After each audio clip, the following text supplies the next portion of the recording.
Et bonjour à toutes et à tous les amis, j'espère que vous allez bien. On se retrouve aujourd'hui pour une toute nouvelle édition du JT de la crypto, comme tous les jeudis soirs. Beaucoup de choses à dire aujourd'hui.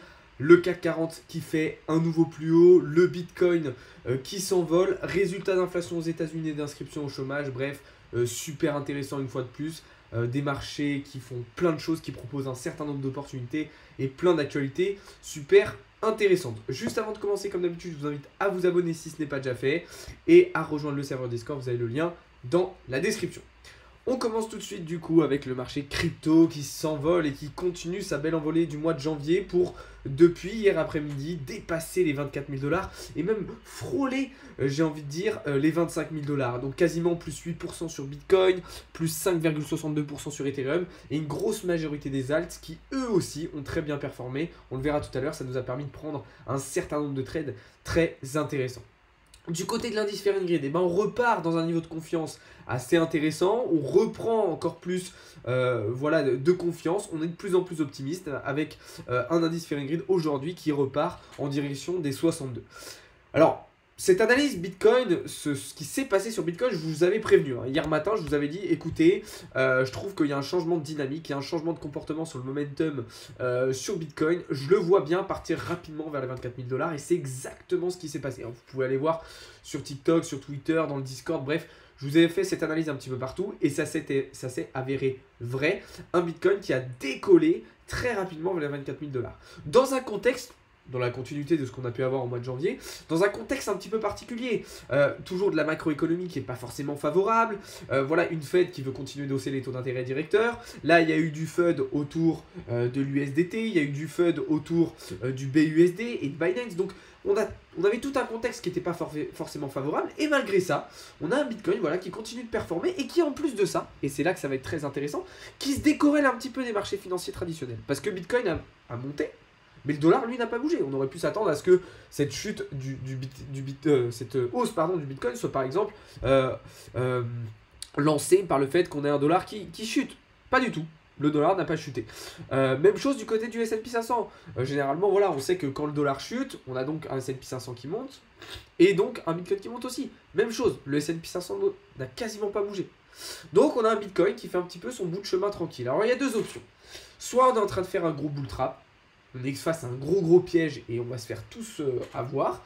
Soit en fait Bitcoin prend un petit peu de l'avance, voire même, comme je le disais, se décorrèle les marchés financiers traditionnels pour faire son petit bout de chemin tranquillement. C'était un des scénarios possibles pour 2023, même si c'était pas forcément celui qu'on imaginait en priorité, étant donné ce qui s'était passé avec Celsius, FTX, etc., ou même Terra Luna, au cours de l'année 2022. Au final, on en est là, avec un très beau mois de janvier. Alors on aurait pu penser, et c'est effectivement ce que je m'étais dit dans un premier temps, c'est peut-être que le mois de février allait peut-être être une contrebalance au mois de janvier, où on allait en fait rééquilibrer, redigérer toute la hausse du mois de janvier. Bah finalement non. Finalement non. Alors maintenant la question c'est quoi? C'est pour du coup plus court terme. Est-ce que on continue de pump un petit peu sans s'arrêter vers les 24, 25, 26, 27, voire même 30 000 dollars sans vraiment s'arrêter, sans même retracer? Ou est-ce qu'on fait quand même une petite pause, on revient se stabiliser un peu plus bas et après on continue? Pour le moment, on semble plutôt partir dans l'optique d'un retracement avec peut-être un nouveau bull flag qui va se dessiner en H4 afin de prolonger la tendance haussière. En tout cas, privilégier, étant donné le contexte, des trades en longue. D'accord? Alors ça ne veut pas dire qu'il faut rentrer maintenant, mais essayez peut-être d'identifier des points d'entrée plus bas pour pouvoir vous positionner. En tout cas, faut dire une chose, c'est que cette hausse sur BTC, on l'avait anticipé et ça nous a permis de prendre aussi plein de trades sur les alts. Je vous ai partagé ça dans le Discord et sur les différents réseaux sociaux. Je vais vous montrer par exemple, je vais vous montrer quelques exemples de trades qu'on a pu prendre dernièrement. Il y a ici le NIR qu'on a totalement sécurisé avec une prise de profit et un SL au prix d'entrée. Qu'est-ce qu'on avait d'autre? On a eu aussi une magnifique prise de position sur le LRC. Vraiment, on se régale. Alors, je sais pas pourquoi il n'est pas affiché ici. Je vais essayer de vous le retrouver. Excusez-moi. Voilà, on avait une prise de position début de semaine sur le LRC. Alors, on a eu aussi le INJ sur lequel on s'est évidemment régalé avec des très... Alors là, je sais pas pourquoi ma position a bougé. Bon, c'était positionné en bas sur le INJ. Il y avait aussi le CHR, si je me rappelle bien.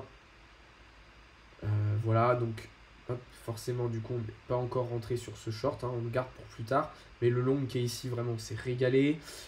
Qu'est-ce qu'on a eu d'autre? On a eu le Rennes aussi, où on a eu une très très très belle prise de position. Voilà, donc des trades qui se passent merveilleusement bien. Clairement, on se régale dans le serveur Discord, donc encore une fois, n'hésitez pas à rejoindre, vous avez le lien dans la bio. Franchement, là, c'est un truc de fou, les performances qu'on fait. De toute façon, je vous ai partagé sur les différents réseaux tous les résultats qu'on a eu, donc franchement, c'est super cool. Même chose sur le FTM, hein, où je vous avais dit qu'on revenait sur un niveau sur un support très intéressant. En 3 jours, hein, je vous avais partagé ça il y a quelques jours. Ah, vous voyez ce qui se passe depuis, franchement, c'est top. Donc franchement, c'est génial. Maintenant, il n'y a pas que le marché crypto qui performe bien, puisque aujourd'hui, le CAC 40, l'économie française de Emmanuel Macron vient d'imprimer un nouveau plus haut historique sur le CAC 40. Et ça fait plaisir. Alors, on vient tout juste de le dépasser, hein, vous voyez, on est quasiment sur le top de janvier 2022, mais on l'a légèrement dépassé pour venir faire un nouveau top à 7400 points. C'est une très très bonne nouvelle, l'économie française se porte bien. Alors oui, je sais, certains vont dire oui, mais ça veut rien dire, les gens quand même sont en difficulté, les salariés, d'accord. Mais il faut aussi voir, alors oui, il y a du négatif, mais il faut aussi être capable de reconnaître le positif. Et là, franchement, c'est très bien, parce que le CAC 40 surperforme les autres marchés, et on fait un nouveau plus haut historique. Et ça, c'est quand même une bonne nouvelle qui est à noter. Donc voilà. Maintenant, on va passer un petit peu sur un côté actualité, puisqu'il y a eu des résultats quand même assez importants à suivre cette semaine. Je pense, notamment aux résultats de l'inflation qu'on a eu mardi après-midi. Donc on va reprendre ces résultats ensemble. Rapidement, on va refaire un petit récap, parce qu'il n'y a pas eu non plus que ces résultats. D'accord? Donc on va faire un petit récap de tous les résultats qu'on a eu cette semaine. Je pense déjà côté Royaume-Uni, donc pour ceux qui traitent un petit peu le Forex, le taux de chômage au Royaume-Uni qui est resté sur 3,7%. D'accord, on a vu de toute façon sur la livre sterling un comportement, de la volatilité au cours de cette semaine. On a eu aussi les résultats du PIB trimestriel de l'Union européenne qui a diminué à 1,9% contre 2,3% précédemment. D'accord, donc ça c'est pas forcément une très très bonne nouvelle. Et donc comme je vous disais, on a eu surtout les résultats d'inflation aux États-Unis qui diminuent très légèrement, mais qui font surtout moins bien que les estimations. Donc une inflation qui semble ralentir moins vite que prévu.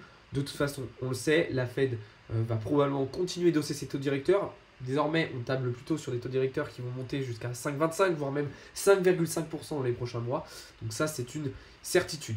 Hier, il n'y a pas forcément eu trop de résultats importants, mais par contre, cet après-midi, comme vous le savez, on avait les inscriptions hebdomadaires au chômage, comme tous les jeudis à 14h30. Et là, des résultats plutôt intéressants. Alors autant la semaine dernière, on avait eu un chômage qui était reparti à la hausse. Ça aurait pu être un petit peu problématique. Là, c'est bon. On redescend un petit peu. Voilà, on tablait sur 200 000. On a même eu mieux puisqu'on est passé à 194 000. Donc, c'est évidemment une nouvelle plutôt enthousiasmante. Pour la fin de journée aujourd'hui, alors au moment où vous verrez cette vidéo, ça sera peut-être en partie passé, mais on va avoir certains discours des membres du FOMC, de la BCE et de la Fed qui seront évidemment à surveiller. Et demain matin, pour clôturer la semaine, on aura les résultats d'inflation en France, ainsi que tout au long de l'après-midi, les positions nettes spéculatives sur les matières premières et les indices boursiers aux États-Unis. Sinon, en termes d'actualité plus globalement dans le monde de la crypto, ça continue sur la même chose, démocratisation, adoption un petit peu de partout.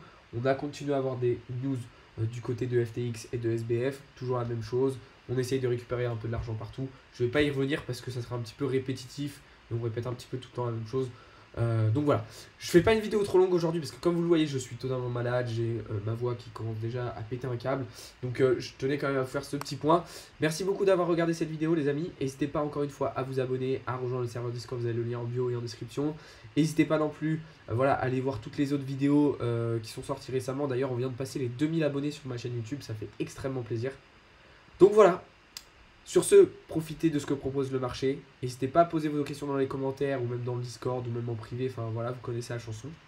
Et je vous souhaite à toutes et à tous une très bonne fin de journée. On se retrouve directement après dans le Discord comme d'habitude. Et sinon dès demain matin sur les différents réseaux sociaux pour des trades, du contenu, des analyses. Enfin bref, comme d'habitude. Donc voilà. Salut à tous les amis, c'était Alex de Crypto Learning.